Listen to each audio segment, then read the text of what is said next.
Il n'y a plus d'acteurs politiques gabonais intègres. Tous ceux qui s'engagent dans l'arène politique le font parce qu'ils veulent obtenir un poste, de l'argent, ils veulent se faire nommer. Faire de la politique au Gabon, ce serait être finalement un conabiliste, comme on dit bien dans l'argot de notre pays. Alors, la politique au Gabon est tout simplement un moyen de faire changer sa vie, de changer de conditions sociales et économiques.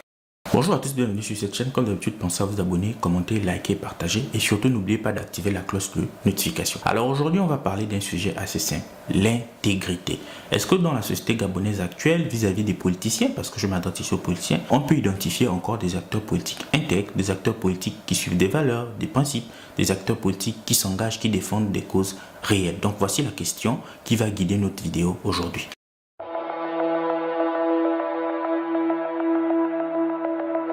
Lorsqu'il s'agit de l'intégrité ou lorsqu'on veut aborder ce sujet en politique gabonaise, on peut s'intéresser à des figures marquantes parce qu'il y a des figures marquantes qui demeurent encore ici des symboles de dignité et d'intégrité. Je vais parler notamment ici de Pierre Mamboundou Mamboundou. Pierre Mamboundou Mamboundou est un acteur politique qui a marqué l'écosystème politique gabonais parce que c'est déjà quelqu'un qui était extrêmement intelligent, qui était surtout droit dans ses bottes. N'oublions pas que c'est un acteur politique qui s'est farouchement opposé au PDG. Et là, on parle du PDG, cette machine qui écrasait tout le monde dans les années 90 et au milieu des années 2000. Donc, Pierre Mamboundou Mamboundou reste quand même ici un acteur politique qui est le symbole ou qui fut le symbole ici du politicien intègre, du politicien gabonais qui voulait réellement faire changer les choses. Donc, Pierre Mamboundou Mamboundou a toujours été droit dans ses bottes. Il a été en exil, en tout cas, il a subi les persécutions, mais il a toujours été en adéquation avec ses principes, c'est-à-dire c'était quelqu'un qui avait de la fierté, qui avait de la dignité et qui défendait des valeurs. Il s'exprimait extrêmement bien, c'était quelqu'un d'extrêmement cultivé. Ce fut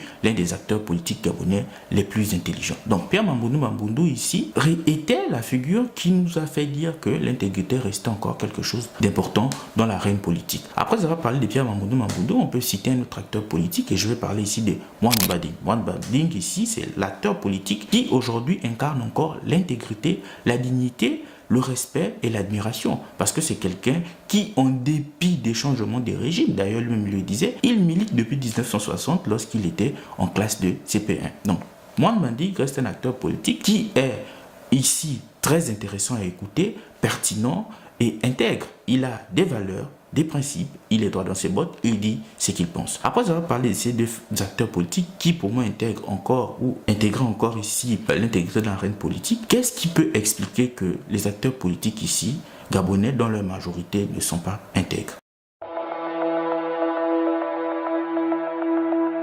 Alors, ce qui peut expliquer le manque d'intégrité dans la sphère politique au Gabon, ce sont principalement deux choses, en mon sens. On a déjà ici l'absence d'idéologie politique, parce que c'est l'idéologie qui guide, c'est l'idéologie qui permet ici de se fixer. Quant à une idéologie, on ne se déplace pas d'un parti ou à un autre sans prendre en considération nos valeurs, sans prendre en considération ici ce que nos futurs électeurs ou potentiels électeurs attendent. Avec une idéologie, on a une ligne directrice, on peut facilement se guider dans l'espace politique et dans un pays comme le Gabon, si on a une identité politique ou une idéologie politique, on peut bien ici être fixe, on peut avoir ici un développement ou une évolution claire. Donc on a ici déjà ce que j'appelle ou ce qu'on peut appeler ici l'idéologie politique. Après avoir parlé d'idéologie politique, on peut parler, et ici pour moi c'est la raison principale, fondamentale, c'est tout simplement l'appât du gain. De nombreux acteurs politiques s'engagent dans l'arène politique ou ici prennent des positions en fonction de ce qu'ils vont obtenir, que ce soit d'un point de vue financier ou d'un point de vue matériel ou d'un point de vue symbolique, parce qu'ils peuvent être nommés, ils auront ici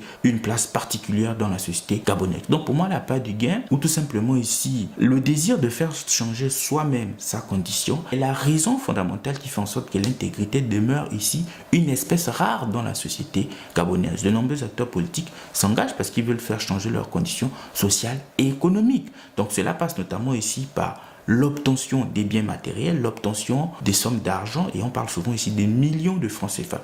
Donc l'appât du gain demeure pour moi la raison qui explique que de nombreux acteurs politiques gabonais manquent d'intégrité ou s'engagent dans l'arène politique en délaissant les principes et les valeurs. Donc merci d'avoir regardé cette vidéo, on se donne rendez-vous dans un prochain numéro.